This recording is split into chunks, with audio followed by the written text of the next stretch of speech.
লাঠি পিটা করবে মসজিদে ঢুকে আসবে, তারপরে তারা মসজিদে বের হতো না, নামাজ পড়বে, লাঠি পিটা করবে। তো এখন বর্তমানে তো আপনি বলতেছেন ইসলামিক দল ক্ষমতায় গিয়েছে ইত্যাদি, এখন তো লাঠি পিটা করতেছে না মসজিদে ঢুকার জন্য। তো তারপরে লোক খুঁজে পাওয়া যাচ্ছে। তো তখন না এখন মসজিদে ঢুকতে পারেননি, লাঠি পিটা করেছে এই জন্য, যদি মসজিদে ঢুকে জঙ্গি এই সেই ইত্যাদি। তো এখন তো আর জঙ্গি কেউ বলতেছে, এখনকার সমাজেরই অবস্থা। কেন এই অবস্থা? বিষয় হচ্ছে যে আমরা শুধু মনে করতেছি এই দল ক্ষমতায় গেলে ইসলাম কায়েম হবে, ওই দল ক্ষমতায় গেলে ইসলাম কায়েম হবে, পৃথিবীর যতই দল ক্ষমতা থেকে ইসলাম কায়েম হবে। আপনি তো সাইডা, আপনি তো সালাদারাই করেন না। আজকে ফিলিস্তিনের জন্য আপনি কান্নাকাটি করতেছেন, খুবই কান্নাকাটি করতেছেন, এবং এর জন্য যুদ্ধ করতেছেন। কি ভালোবাসা, কি দরদ হচ্ছে আপনি তোমার সাথে উপস্থিত নয়, ওই কান্নাকাটিতে কী লাভ হবে? ওই যে একটা গল্প করেছে, গল্প মানে কি, যখন আমি থাকি তখন থেকে যে মাইকে বাজে ওয়াজ করুনির কাহিনী, ওই যে বড় পালারা বিশেষ করে বেশি বাধা। আল্লাহ রাসূল মুহাম্মদ সাল্লাল্লাহু আলাইহি ওয়াসাল্লাম উহুদের যুদ্ধে যখন গেলেন, সেখানে গিয়ে দাম মুবারক শহীদ হয়ে গেছে। তো যার কারণে ওয়াজ করুন শুনতে পেয়েছেন যে রাসূল মুহাম্মদ সাল্লাল্লাহু আলাইহি ওয়াসাল্লামের দাঁত মুবারক শাহাদত বরণ শহীদ হয়েছে। যার তার মুখে যত দাঁত ছিল সমস্ত দাঁত ভেঙে দিয়েছে তার ভালোবাসা। তা আপনার কি মনে হয় এটা কি ভালোবাসা? কাহিনী কি সত্য? ফিলিস্তিনের লোক মারা যাচ্ছে, আপনি এখন যদি মনে করেন যে ওদেরকে মুসলমান মারা যাচ্ছে আমিও মারা যাবো, এই কথা বলে যদি আপনি গুলির আঘাত করে যদি মারা যান, শরীরে যদি মারা যান, তাহলে ওখানে যারা মারা যাচ্ছে তারাও শহীদ, আপনিও শহীদ নাকি? আপনার যিনি নেতা রয়েছে ইসলামিক নেতা, তিনি কোনো কারণবশত মারা গেলেন, যুদ্ধের ময়দানে গিয়ে মারা গেলেন। তা আপনি বলছিলেন যুদ্ধের ময়দানে যেতে পারেন, নিয়ে তাকে তো খুব ভালোবাসি, খুব মহব্বত করি, এই কথা বলে আপনিও মারা গেলেন, নিজে নিজে হত্যা করে মারা গেলেন। তাহলে ওই যে আপনার নেতা শাহাদত বরণ করলেন, যুদ্ধের ময়দানে গিয়ে মারা গেলেন, আর আপনি বাসা থেকে মারা গেলেন, শাহাদতের মর্যাদা তো পাবেন না? বেশি পাবেন না? বেশি পাবেন আপনি, কেন তার ভালোবেসে আপনি মারা যাচ্ছেন, শাহাদতের মর্যাদা পাবেন, বেশি পাবেন। তো বেশি তো অর্ধেক তো পাওয়া যাবে নাকি? কিছু বিন্দু পরিমাণ। রাসূল আল্লাহ রাব্বুল আলামিন বলেছেন, ওয়ালা তাকতুলু আনফুসাকুম ইন্নাল্লাহা কানা বিকুম রাহিমা, নিশ্চয় যারা নিজেদেরকে হত্যা করবে, ওয়া মান ইয়াফআল যালিকা উদওয়ানা ওয়া যুলমান ফাসাউফা নুসলি নারান ওয়া কানা যালিকা আলাল্লাহি ইয়াসিরা, যে জেনে শুনে নিজের বিন্দু পরিমাণে নিজেকে হত্যা করবে, তার জায়গা হবে জাহান্নাম। তাহলে ওয়াজ করণের ভালোবাসা আর আমাদের ভালোবাসা একই ভালোবাসা। আল্লাহ রাসূল যুদ্ধ করতে করতে শাহাদত বরণ করলেন, দান মুবারক শহীদ হলেন, আর উনি ভালোবাসার টানে সমস্ত জাতি ভেঙে ফেলে দিলেন। তো ফিলিস্তিনকে আমরা খুবই বলতেছি ইসলাম বিজয় চাই, ইসলাম বিজয় চাই, বেনামাজিরা ইসলাম বিজয় চাইলে তো আল্লাহ ইসলাম বিজয় দিবে নাকি? জুমার যে অবস্থা, এই অবস্থা রেখে ফিলিস্তিনের বিজয় চাচ্ছে, কিয়ামত থেকে কখনো সম্ভব না, অসম্ভব ব্যাপার। আল্লাহর সাহায্য কেন আসতেছে না? এই জন্যই আসতেছে না। যারা বিড়ি খুন তারা প্রথম কাতারে বিড়ি খুন না, আল্লাহ তো এটাই চান। কিয়ামতের যত আলামত রয়েছে তার মধ্যে একটি অন্যতম আলামত হচ্ছে ধোঁয়ার আধিক্য, ধোঁয়া বেশি হয়ে যাবে, কিয়ামতের একটা অন্যতম আলামত। ধোঁয়া বেশি হয়ে যাবে, ধোঁয়া বেশি হয়ে যাবে কিসের আলামত? কিয়ামতের আলামত। আর ধোঁয়া কারা খায় আর কারা বের করে? খাচ্ছে ও বেরো করতেছে। কিয়ামতের আলামত টেনে নিয়ে এসে ফিলিস্তিনের জন্য যুদ্ধে দেবে। আল্লাহ এদের মাধ্যমে তো বিজয় দেবেন। অতীতের সরকার যে পাপ করেছে, যে অন্যায় করেছে, আর ইসলামের নাম দিয়ে তার চাইতে বেশি অন্যায় পাপ কাজ সংগঠিত হচ্ছে ইসলামের নাম। যেই দলকে আপনি ক্ষমতা দিচ্ছেন সেই দলের লোকও দেখেন আজকে অন্যায় কাজের সাথে, পাপ কাজের সাথে। কালকে আপনাকে জবাব দিতেই হবে, অবশ্যই দিতে হবে। আপনি কাকে নামিয়ে কাকে তুলবেন, অবশ্যই জবাব দিতে হবে। আজকের যে আলোচনার যে বিষয় সেটি হচ্ছে, আলোচনা তো করবো, আর আলোচনা করার ভিতর মূল মানসিকতা তৈরি হচ্ছে না, কি আর আলোচনা করছে। আল্লাহ রাসূল মুহাম্মদ সাল্লাল্লাহু আলাইহি ওয়াসাল্লামকে আমরা সকলেই ভালোবাসি। শুধু ভালোবাসার ওয়াসফগুলো কিন্তু দাঁত ভাঙা ভালোবাসা হবে না। তাহলে আপনি আল্লাহ রাসূলকে, আমরা আল্লাহ রাসূল মুহাম্মদ সাল্লাল্লাহু আলাইহি ওয়াসাল্লামকে তো ভালোবাসি, সকলেই দাবিদার। রাসূল মুহাম্মদ সাল্লাল্লাহু আলাইহি ওয়াসাল্লাম কী কী পছন্দ করতেন, কী কী অপছন্দ করতেন, এটা আপনার জানা নেই, আমারও জানা নেই। তাহলে কী দিয়ে তাকে ভালোবাসেন? আপনার সন্তানকে ভালোবাসেন, আপনার সন্তান একটা জিনিস পছন্দ করেন, বাজার থেকে নিয়ে গেলেন, তার মানে বোঝা যাচ্ছে আপনি সে সন্তান কী করেন, ভালোবাসেন, তার পছন্দের খাবারটা আপনাকে তুলে দিলেন। আপনার স্ত্রীকে ভালোবাসেন, স্ত্রী কী কী বিষয় পছন্দ করেন, সে পছন্দনীয় বস্তু স্ত্রীর সামনে যদি নিয়ে দিতে পারেন, তাহলে আপনি স্ত্রীকে ভালোবাসলেন। আপনার পিতামাতা সন্তান যাকে ভালোবাসেন না কেন, তাদের পছন্দনীয় বস্তু যদি তাদের সামনে যদি হাজির করতে পারেন, তাদের পছন্দ অনুযায়ী যদি আপনি নিজেকে সাজাতে পারেন, চলতে পারেন, তাহলে মূলত তাদেরকে ভালোবাসেন। এটা হচ্ছে ভালোবাসা। তাহলে আপনি উম্মত মুহাম্মদী বলে নিজেকে দাবি করেন এবং বলেন আমি হচ্ছে মুহাম্মদ সাল্লাল্লাহু আলাইহি সাল্লামকে ভালোবাসি। আচ্ছা, মুহাম্মদ সাল্লাল্লাহু আলাইহি সাল্লাম কী কী পছন্দ করতেন আপনাকে যদি জিজ্ঞাসা করা হয়, আপনি করতে পারেন। এবং যদিও জানেন সে আমলে বাস্তবায়ন করতে হবে, তাহলে তো কেবল ভালোবাসা হবে। এবং রাসূল মুহাম্মদ সাল্লাল্লাহু আলাইহি ওয়াসাল্লাম কী কী বিষয় অপছন্দ করতেন, এই যে একটি বইটির নাম হচ্ছে রাসূল মুহাম্মদ সাল্লাল্লাহু আলাইহি ওয়াসাল্লামের 24 ঘন্টার আমল। রাসূল মুহাম্মদ সাল্লাল্লাহু আলাইহি ওয়াসাল্লাম যা ভালোবাসতেন, যা অপছন্দ করতেন। রাসূল মুহাম্মদ সাল্লাল্লাহু আলাইহি ওয়াসাল্লাম পছন্দ করতেন এরকম প্রায় 80টি পয়েন্ট তিনি উল্লেখ করেছেন কোরআন এবং হাদিস থেকে। 80টি পয়েন্ট যা রাসূল মুহাম্মদ সাল্লাল্লাহু আলাইহি ওয়াসাল্লাম ভালোবাসতেন। এবং রাসূল মুহাম্মদ সাল্লাল্লাহু আলাইহি ওয়াসাল্লাম যেই বিষয় অপছন্দ করতেন তার প্রায় 302টি বিষয় উল্লেখ করছে, পয়েন্ট উল্লেখ করছে। আপনি কয়টা জানেন? অথচ আমরা মনে করি রাসূল মুহাম্মদ সাল্লাল্লাহু আলাইহি ওয়াসাল্লামকে ভালোবাসি। ভালোবাসা মুখ দিয়ে হয় না, আমল দ্বারা বাস্তবায়ন করতে হয়, তাহলে ভালোবাসা প্রকাশ পায়।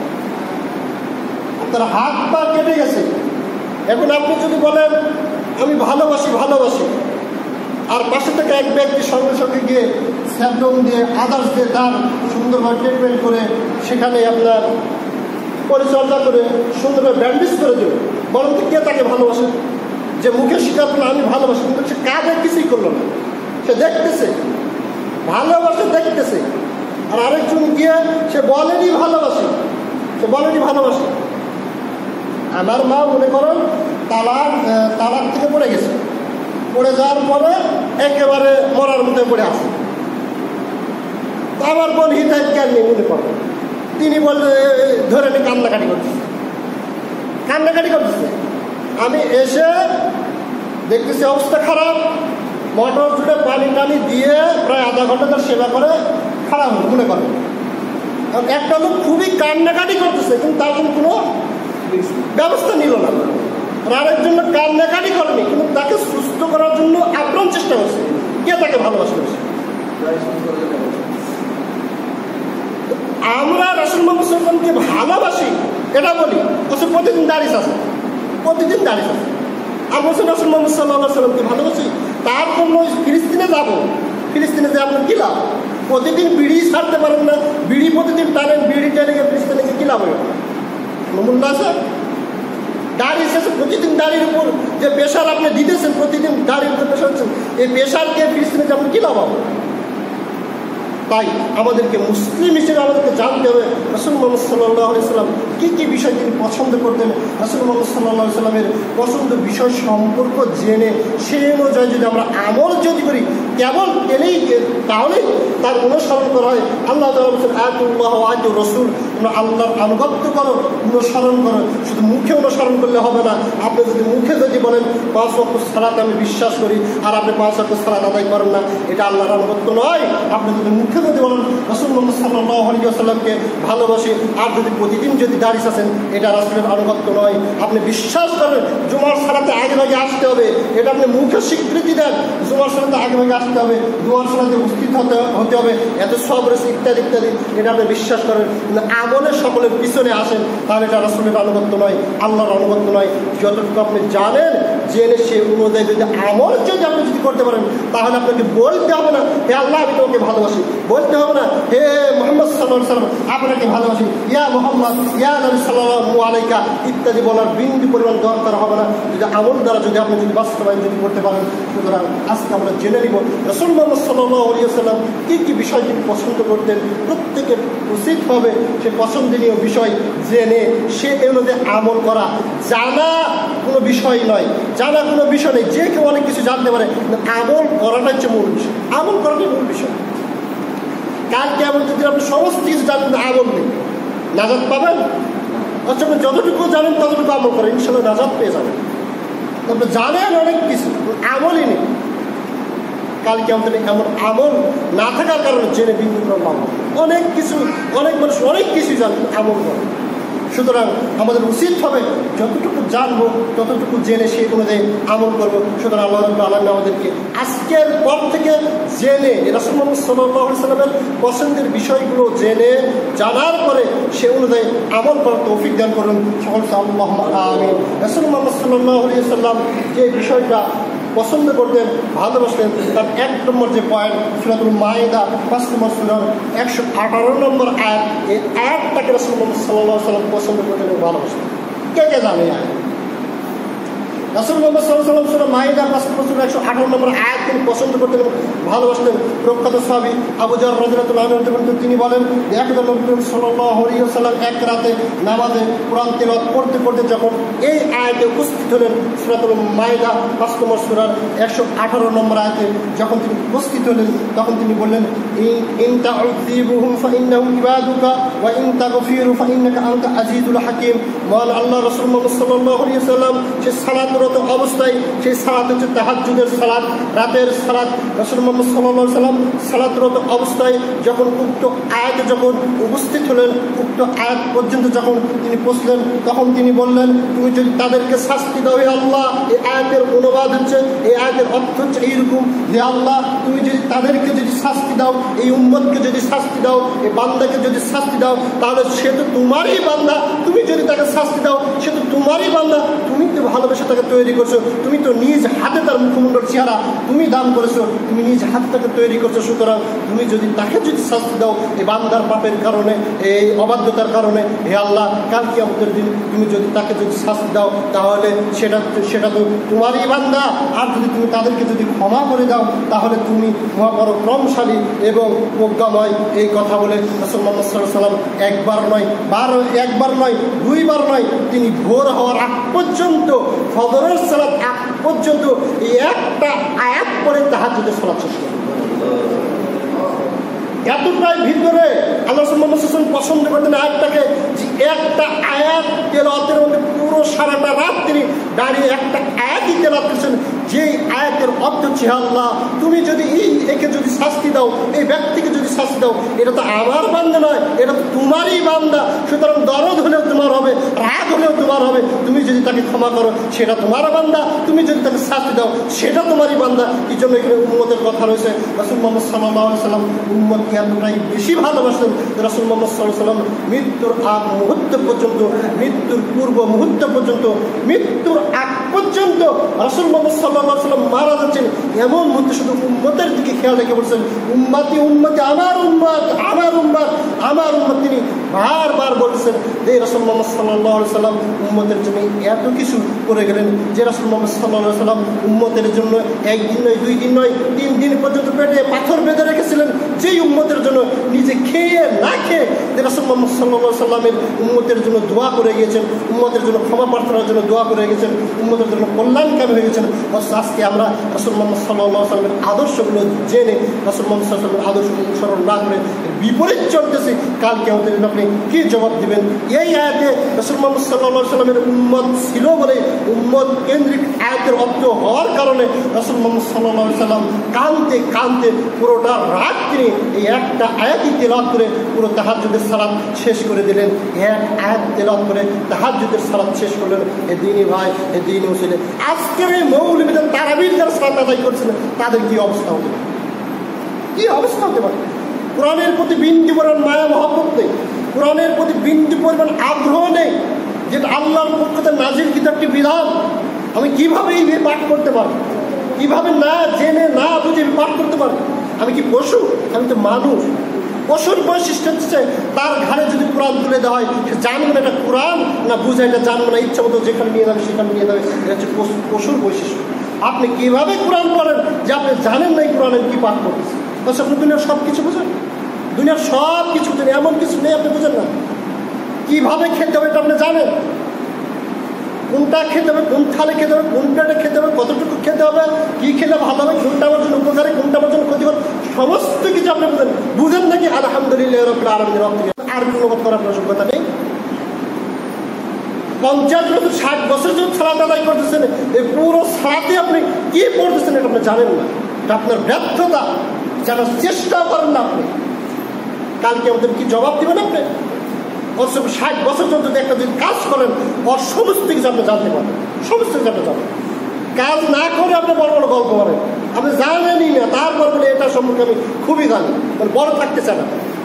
আর আপনাকে যদি জিজ্ঞাসা করা হয় পুরো সালাত আপনি কি পাঠ করেন, সূরা ফাতিহা থেকে একেবারে সিজদা তাশাহুদ পর্যন্ত কি পাঠ করেন, এমনকি দুরূদ শরীফের অর্থ যদি আপনাকে জিজ্ঞাসা করেন আপনি বলতে পারবেন। আল্লাহুম্মা সাল্লি আলা মুহাম্মাদিন ওয়া আলা আলি মুহাম্মাদ কামা সাল্লাইতা আলা ইব্রাহিম ওয়া আলা আলি ইব্রাহিম ইন্নাকা হামিদুম মাজিদ।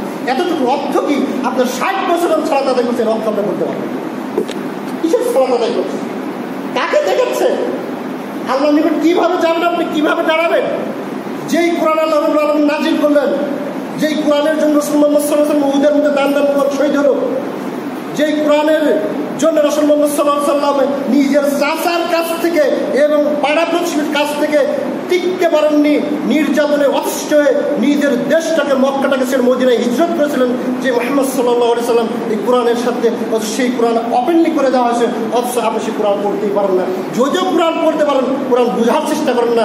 যদি আপনি বুঝেন, যদিও পড়েন, যখন আপনি সালাতে দাঁড়ান কি পড়ছেন এটার যতটুকু চিন্তা করেন, তার চাইতে বেশি চিন্তা করেন আপনার ব্যবসায় কতটুকু লাভ হলো, কতটুকু ক্ষতি হলো। আপনি সালাতে দাঁড়িয়ে বলেন আলহামদুলিল্লাহ রাব্বিল আলামিন, 1000 টাকা ব্যবসা করছেন। আল্লাহ তো অন্তরের বিষয় জানেন না নাকি? আপনি বলতেছেন বাস্তবতা, এটা যে আমি ইমাম আমার ভিতরে হয় না, আমার ভিতরে হয় না। সালাতে দাঁড়িয়েছি, ব্যবসার কথা, দুনিয়ার সমস্ত চিন্তা ওই সময় মাথাতে ঢুকে যায়। আল্লাহর সামনে দাঁড়ানোর জিনিস অন্তর জানি, সমস্ত কিচ্ছু জানে আপনার ভিতর কি হচ্ছে। আপনি মুখে বলছেন আলহামদুলিল্লাহ রাব্বিল আলামিন, আর অন্তরে বলছেন ব্যবসায় এত টাকা লাভ হলো, এত টাকা ক্ষতি হলো, উনি আসবেন, কখন আসবে, এই দিবস এই ইত্যাদি চিন্তা করতেছেন। রাসূল মুহাম্মদ সাল্লাল্লাহু আলাইহি ওয়াসাল্লাম একটা আয়াত দিয়ে পুরো সালাত তিনি শেষ করে দিলেন। একটা এত অর্থপূর্ণ একটা আয়াত তিনি পেয়েছিলেন, যার কোনো কাঁদতে কাঁদতে উম্মতের জন্য কাঁদতে কাঁদতে তিনি পুরো সালাতটাকে শেষ করে দিলেন একটা আয়াত পাঠ করে। আর আপনি আয়াত পাঠ করছেন, কোথায় চোখের পানি আসবে? আপনার পুরো ব্যবসার হিসাব হয়ে যায় সালাতে দাঁড়ালে। কালকে আমাদের দিন এই সালাত দিয়ে আল্লাহ দরবারে কীভাবে উঠবেন, কীভাবে আল্লাহর নিকট জবাব দেবেন, আল্লাহর নিকট কীভাবে বলবেন হে আল্লাহ তোমার জন্য সালাত আদায় করেছি।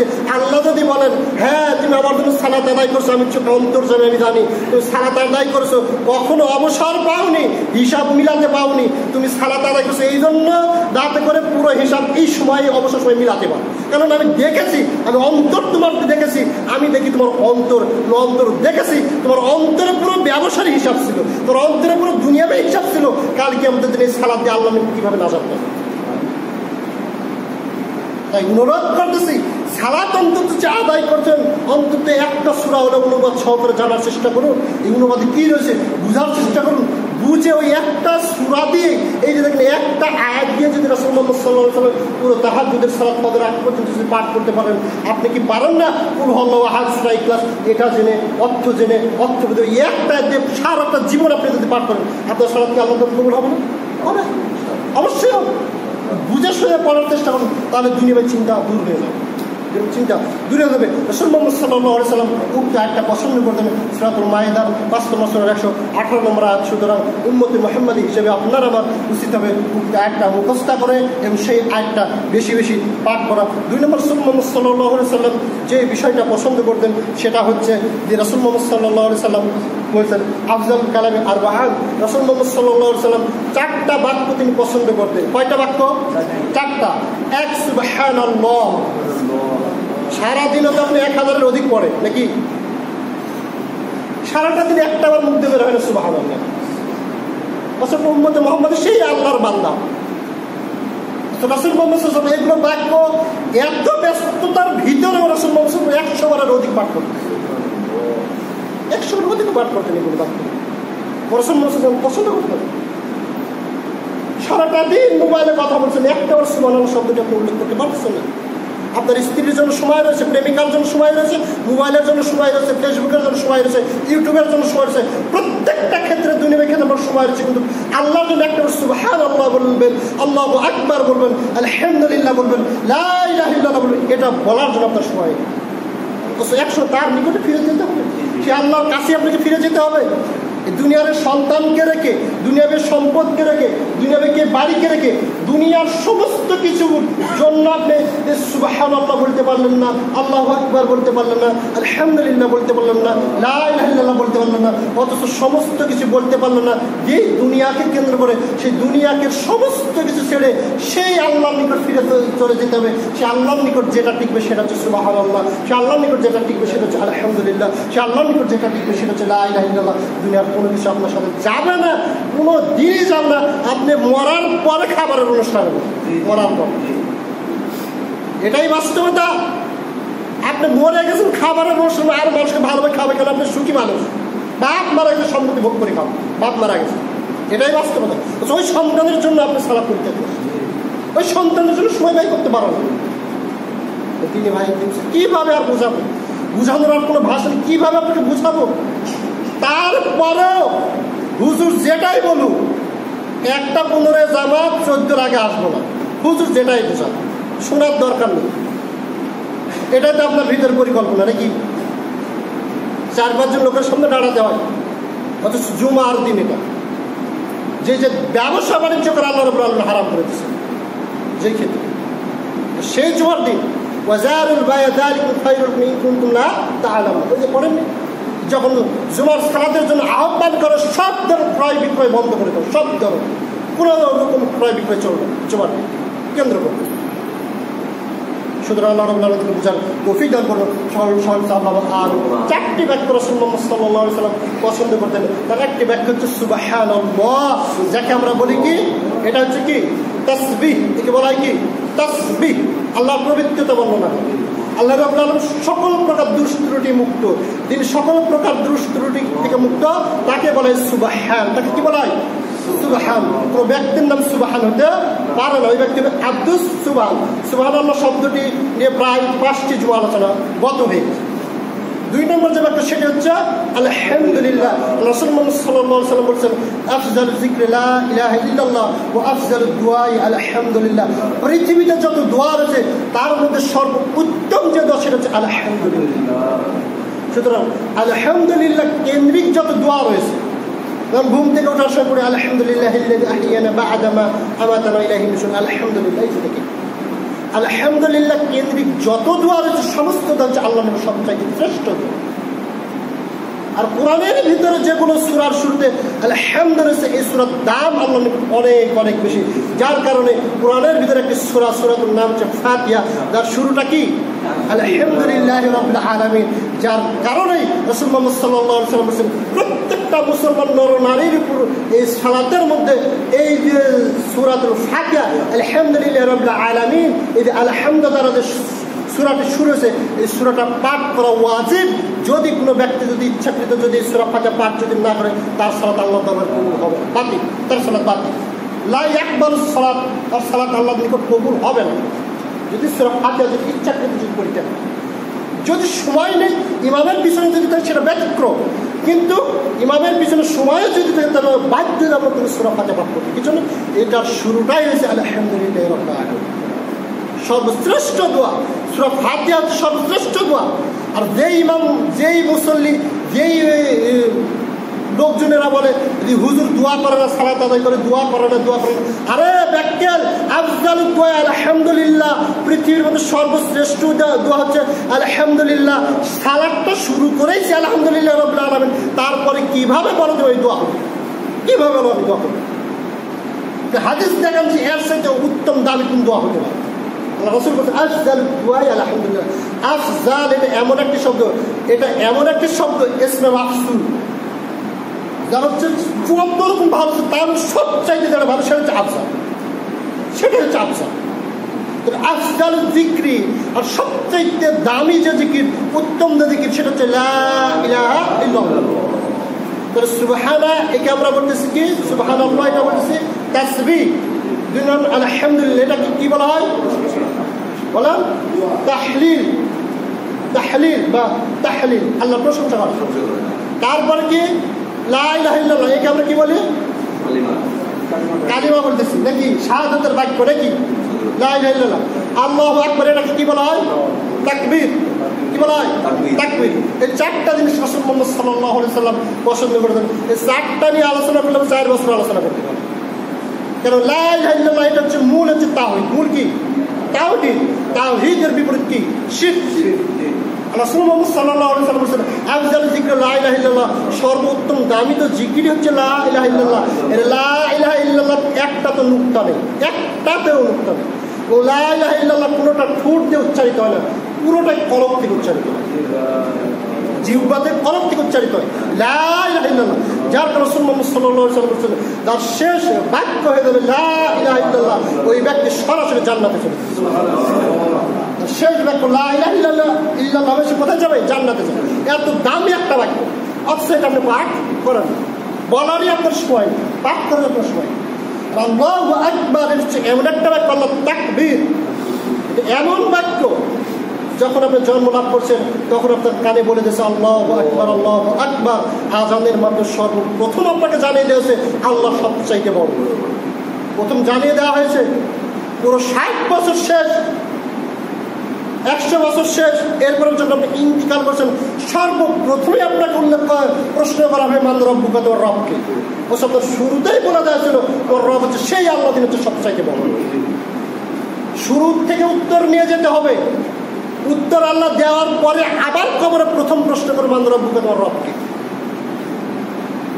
আজকে দেখবেন আপনার রবকে, আল্লাহকে আপনি সবচেয়ে বড় মানে কোন দিক হতে মানে না?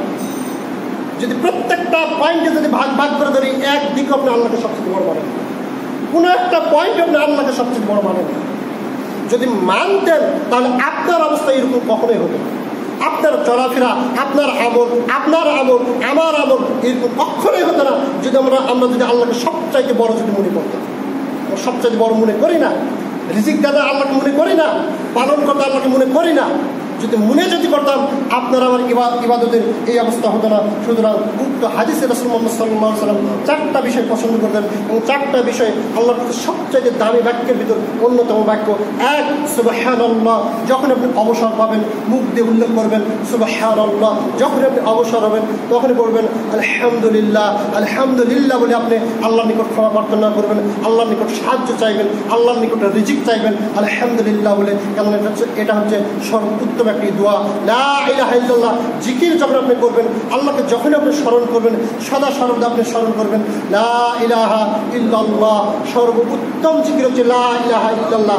লা ইলাহা ইল্লাল্লাহ জিকির মানে স্মরণ আল্লাহর করবেন না কোনো ব্যক্তির করবেন। তাহলে যার কারণে এই কারণেই বলা হচ্ছে লা ইলাহা ইল্লাল্লাহ মুহাম্মাদুর রাসূলুল্লাহ, এটা বলা যাবে না। একসময় আলেমরা এই জন্যই বলছে তোমার স্মরণ একমাত্র কার হবে? আল্লাহ। মুহাম্মদ সাল্লাল্লাহু আলাইহি ওয়াসাল্লাম কার স্মরণ করেছেন? আল্লাহ। তাহলে যে মুহাম্মদ সাল্লাল্লাহু আলাইহি ওয়াসাল্লাম আল্লাহ স্মরণ করেছেন, আপনি কেন মুহাম্মদ সাল্লাল্লাহু আলাইহি ওয়াসাল্লাম স্মরণ করতেছেন? মুহাম্মদ সাল্লাল্লাহু আলাইহি ওয়াসাল্লামের কোনো বিন্দু পরিমাণ ক্ষমতা আছে? বর্তমানে বিন্দু পরিমাণ ক্ষমতা আছে আপনার ভালো মন্দ করার? কে ভালো মন্দ করবে? কাকে ডাকবে? আল্লাহকে ডাকবে। ফাজকুরুনি, আমাকে ডাকো। নি মানে আমাকে, আল্লাহ নিজেই বলছে। আল্লাহ বলেননি যে ফাজকুরু না তাদেরকে ডাক, এটা বলেন ফাজকুরু নি আমাকে ডাকো। সুতরাং একমাত্র যেটা জিকির বলে আপনি উল্লেখ করবেন সেটা একমাত্র কাকে? আল্লাহকে সন্তুষ্ট করার জন্য আপনাকে ডাকতে হবে। আর যে বাক্যটা উল্লেখ করবেন সেই বাক্য যেন একত্ববাদ হয় কার? আল্লাহ। অন্য কেউ যেন শরীক যেন না থাকে। তাহলে আমরা জিকির কিভাবে করবো? লা ইলাহা ইল্লাল্লাহ, এটা হচ্ছে আফজাল যিকর লা ইলাহা ইল্লাল্লাহ। তারপরে যেটি হচ্ছে আল্লাহু আকবার, আল্লাহ হচ্ছে সর্বশ্রেষ্ঠ, আল্লাহ হচ্ছে সবচাইতে বড়, এটা আপনি স্বীকার করবেন। এই 4টা বাক্য রাসূল মুহাম্মদ সাল্লাল্লাহু আলাইহি ওয়াসাল্লাম পছন্দ করতেন। 3 নম্বর যে বিষয় রাসূল মুহাম্মদ সাল্লাল্লাহু আলাইহি ওয়াসাল্লাম পছন্দ করতেন সেটা হচ্ছে প্রখ্যাত সাহাবী আয়েশা রাদিয়াল্লাহু আনহা, তিনি বলতেছেন যে কানা রাসূলুল্লাহ সাল্লাল্লাহু আলাইহি ওয়াসাল্লাম ইয়াস্তাহিব্বুল জাওয়ামিআ মিনাদ দুআই ওয়া ইয়াদাউ মা সিওয়া যালিকা। রাসূল মুহাম্মদ সাল্লাল্লাহু আলাইহি ওয়াসাল্লাম ব্যাপক অর্থবহ যেগুলো দোয়া রয়েছে এগুলো দোয়া তিনি পছন্দ করতেন, আর যেগুলো দোয়ার অর্থবোধক নয় সেগুলো দোয়া তিনি বর্জন করতেন, ছেড়ে দিতেন। যেই দোয়ায় ব্যাপক অর্থ রয়েছে এগুলো দোয়া রাসূলুল্লাহ সাল্লাল্লাহু আলাইহি ওয়াসাল্লাম পছন্দ করতেন এবং এগুলো দোয়া তিনি সদা সর্বদা পাঠ করতেন। ব্যাপক অর্থবহ দোয়ার মধ্যে একটা অর্থবহ দোয়া হচ্ছে রব্বানা আতিনা ফিদ দুনিয়া হাসানাতাও ওয়া ফিল আখিরাতি হাসানাতাও ওয়া কিনা আযাবান নার। হে আল্লাহ, তুমি আমাকে দুনিয়াতেও কল্যাণ দাও। হাসনাতা এমন একটা বাক্য, সব ধরনের দুনিয়াবি কল্যাণ, ব্যাপক অর্থবহ। যদি সন্তান হয় সন্তানের দিক হতে ভালো কল্যাণ দাও, যদি ধন সম্পদ হয় ধন সম্পদের দিক হতে ভালো কল্যাণ দাও, যদি দুনিয়াতে যতদিন বেঁচে থাকবো ততদিন আমাকে কল্যাণের ভিতর রাখো। তাহলে এমন একটা বাক্য এখানে উল্লেখ করা হয়েছে, তো রব্বানা আতিনা ফিদ দুনিয়া হাসানাতা, দুনিয়াতে সব ধরনের কল্যাণ তুমি আমাকে দান করো। আখিরাতের যতগুলো পর্যায়ে রয়েছে, যতগুলো ধাপ রয়েছে, সমস্ত পর্যায়ে এবং ধাপে তুমি হাসনাত দাও, কল্যাণ দাও। এইরকম যেগুলো ব্যাপক অর্থবহ দোয়া রয়েছে এগুলো দোয়া রাসূলুল্লাহ সাল্লাল্লাহু আলাইহি ওয়াসাল্লাম পছন্দ করতেন এবং পাঠ করতেন। এবং অন্যান্য দোয়া যেগুলো অর্থহীন দোয়া সেগুলো দোয়া তিনি রাসূলুল্লাহ সাল্লাল্লাহু আলাইহি ওয়াসাল্লাম ছেড়ে দিতেন। রাসূলুল্লাহ সাল্লাল্লাহু আলাইহি ওয়াসাল্লামের দোয়া অসংখ্য দোয়া অর্থবহ করেছে। আজকে আপনি যদি বিবাহ অনুষ্ঠান যদি হয় তখন বলতে হে আল্লাহ এই বর এবং কনের জন্য আল্লাহ তুমি রহমত দান করো, এদের প্রতি বরকত দান করো, ইত্যাদি ইত্যাদি ইত্যাদি আপনি দোয়া করতেছেন। কি জন্য? বরের জন্য সম্মিলিত দোয়া করতেছেন, পুরো গ্রামের জন্য সম্মিলিত দোয়া করছেন, বর এবং কনের জন্য সম্মিলিত দোয়া করতেছেন। অথচ রাসূলুল্লাহ সাল্লাল্লাহু আলাইহি ওয়াসাল্লাম নতুন বর এবং কনের জন্য এমন একটা দোয়া উল্লেখ করছেন যে কিয়ামত পর্যন্ত এর সেই অর্থবহ দোয়া আর হতেই পারে না ওদের জন্য। সেই দোয়াতে আপনাকে যদি বলি কয়টা লোকের মুখস্থ আছে নতুন বর এবং কনেকে দেখার জন্য রাসূলুল্লাহ সাল্লাল্লাহু আলাইহি ওয়াসাল্লাম দোয়া শিখাচ্ছেন? কয়জনের মুখস্থ আছে?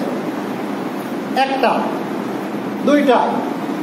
এই যে দেখেন, তো আপনারা কিন্তু বিবাহ খেতে যান না নাকি? না, আগে যান। 12টায় যদি হয় 11টায় গিয়ে বসে থাকে, ভালো ভালো খাবার পাওয়া যাবে না। হ্যাঁ, বরযাত্রী না হলে তো শেষ, বিয়েই শেষ। যদি আপনার ঘনিষ্ঠ লোক যদি আপনার যদি বরযাত্রী যদি না করে তাহলে সম্পর্কই বাতিল। এরকম হয় না? অলিমার দেওয়া কিছু বরযাত্রী করেন, ওই অলিমার দেওয়া তো খেতে চান, এরকম লোক আছে সমাজে পাওয়া যায়। তো আপনি যান, ঠিক আছে, বরযাত্রী হলেন, বরযাত্রী বলেন আর বরযাত্রী বলেন, যেটাই বলেন, গেলেন আপনি বা আসলে, তো তাদের জন্য একটা দোয়া করে আসেন। তো দোয়া তো বলছেন, আপনি কেন খেলেন? খাবার কেন খেলেন? দোয়া জানেন না, খাবার খেলেন কেন?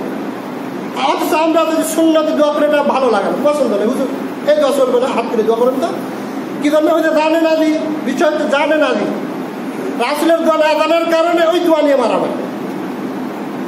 রাসূলুল্লাহ সাল্লাল্লাহু আলাইহি ওয়াসাল্লাম দোয়া শিখাইছে, বারাকাল্লাহু লাকা ওয়া বারাকা আলাইকা ওয়া জামাআ বাইনাকা ফিল খায়র। কিয়ামত পর্যন্ত সম্মিলিত দোয়া করে এর উপরে তার মধ্যে ইখতিয়ার রাখে যে দোয়া রাসূলুল্লাহ সাল্লাল্লাহু আলাইহি ওয়াসাল্লাম শিখাইছে। বারাকা মানে সকল ক্ষেত্রে বরকত হয়। সন্তানের ক্ষেত্রে বরকত আছে না? এই সন্তানে আল্লাহ তোর বরকত দিক, তোর ধন সম্পদে বরকত দিক, তোর ব্যবসায় বরকত দিক। আমরা তো এমনিতে বলি না, কারণ বারাকাল্লাহু লাকা ওয়া বারাকা আলাইকা, হে আল্লাহ তোমার প্রতি বরকত দান করুন। ওই ব্যক্তির মাধ্যমে যা কিছু হবে সমস্ত কিছু বরকত দান করুন।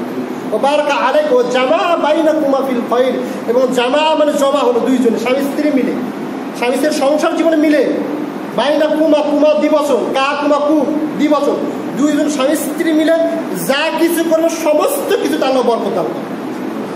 তো স্বামী স্ত্রীর মিলনের মাধ্যমে সন্তান সেখানে বরকত দান করো।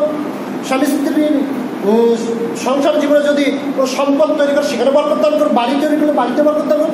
এমন ব্যাখ্যা আল্লাহ রাসূল উল্লেখ করেছেন যে কিয়ামত পর্যন্ত ডিঙিয়ে যাওয়ার কোনো দোয়া আপনি এইভাবে সম্মিলিত দোয়া খুঁজে বের করতে পারেন। সম্মিলিত দোয়াতে আপনি কি বলেন? সম্মিলিত দোয়াতে আপনি বলেন রব্বানা আতিনা ফিদ দুনিয়া হাসানাতাও ওয়া ফিল আখিরাতি হাসানাতাও ওয়া কিনা আযাবান নার। রব্বানা যালামনা, হে আল্লাহ আমরা জুলুম করেছি। রব্বানা যালামনা আনফুসানা ওয়া ইল্লাম তাগফির লানা ওয়া তারহামনা লানাকুনান্না মিনাল খাসিরিন। এগুলো দোয়া করতেছে।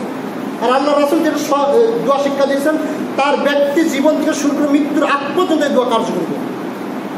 আচ্ছা, আমি দোয়াই জানি না, দোয়া নিয়ে মারামারি। রব্বিরহামহুমা কামা রাব্বায়ানি সগীরা, এটা তো আপনারা জানেন নাকি? হুমা কয় বছর? 2 বছর। হুমা কয় বছর? আপনারা তো বুঝেন, বাংলা বুঝেন, ইংরেজিতে আরবিতে আমাদের বাংলাতে বুঝেন। একটা লোককে যদি ডাকি, একটা লোককে, তাহলে হা দ্বারা, কি দ্বারা? হা দ্বারা। আপনি ইংরেজি ভালো বুঝেন, বুঝে নিন। 2জন ব্যক্তিকে যদি ডাকা হয় তাহলে হুমা দ্বারা, কি দ্বারা? হুমা। আর তিনজন ব্যক্তিকে দেখালে হুম কি হুম রব্বির হাম হুম আছে না হুমা আছে হুমা তাহলে আমার দুইজন যে পিতা মাতা রয়েছে কার রব মানে আমার হে আমার রব আমাদের রব নয় কিন্তু আমার রব আমার যে দুই পিতা মাতা যদি মারা যায় বা তার শিশু অবস্থায় আমাকে যেভাবে লালন কাকে আমাকে না আমাদের কি আমাকে তুমি তাকে সেভাবে লালন করো আমরা শুনছি আল্লাহ আল্লাহ তো ওই ইমামের বাপ মায়ের জন্য আল্লাহ তুমি ওটা করবে আপনার তো ফায়দা হচ্ছে মেলা ফায়দা হয়ে গেছে আপনি অর্থ বোঝেন না তার কারণে মারামারিগুলো করেন প্রত্যেক ব্যক্তির জন্য দোয়া জানতে হবে আপনাকে আমি শিখাতে চাচ্ছি আমি বোঝাতে চাচ্ছি প্রত্যেক ব্যক্তির জন্য এগুলো দোয়া জানতে হবে নিজে নিজে এর জন্য দোয়া করতে হবে আমার দোয়া কবুল হতেও পারে নাও পারে যে ওই সন্তানের দোয়া আল্লাহ দরবার কবুল হয় হাদিস রয়েছে পিতামাতার দোয়া আল্লাহ দরবার কবুল হয় হাদিস রয়েছে মুসাফিরের দোয়া আল্লাহ দরবার কবুল হয় হাদিস রয়েছে ইমামের দোয়া কবুল হয় কোথায় হাদিস আছে বের করেন আল্লাহ রাব্বুল আলামিন বোঝার তৌফিক